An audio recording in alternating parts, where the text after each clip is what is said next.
I remember my first day as CEO like it was yesterday. I opened the door to the corner office and there it was, mine. I went, sat down in the big chair behind my desk, looked around, and I thought, what do I do now? I really didn't know. I'd not been trained to be a CEO. I didn't go to school to be a CEO. But I thought, maybe there's an owner's manual or an instruction book. So I looked around and opened the drawer of the desk. There was no manual there, but there were 3 envelopes with a sticky note on top that said, in case of a CEO crisis, open the first envelope and read the letter inside. Okay, I kind of thought it was a joke, put it away. Till about, I don't know, a year and a half later, I mean, things were going pretty well. I was learning how to be CEO, leading the company, and we had this pretty big crisis, big problem. And everybody's looking at me, Glenn, what are we gonna do? What's the plan? And I didn't know.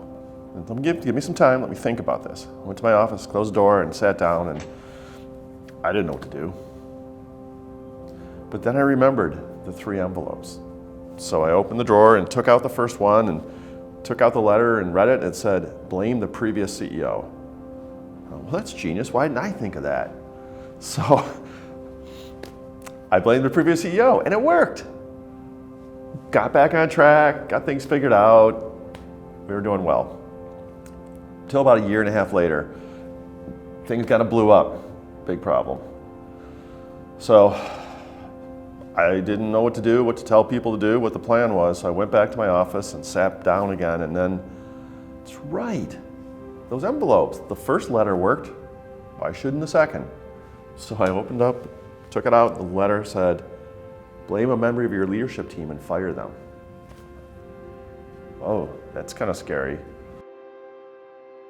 But, truth be told, there was someone that just wasn't cutting it, and they weren't part of the team, so we fired him.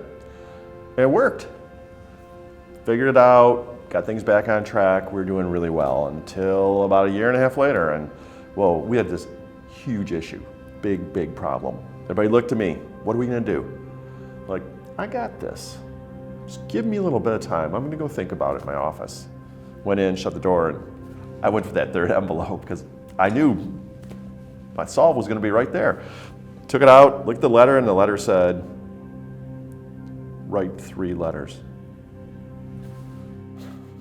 Now, not all that story is true. There's some things that are true, but to me, it really tells the story of the responsibility, the role of a CEO. And it is indeed a lonely place, and there is no instruction manual. That's why I now do what I do.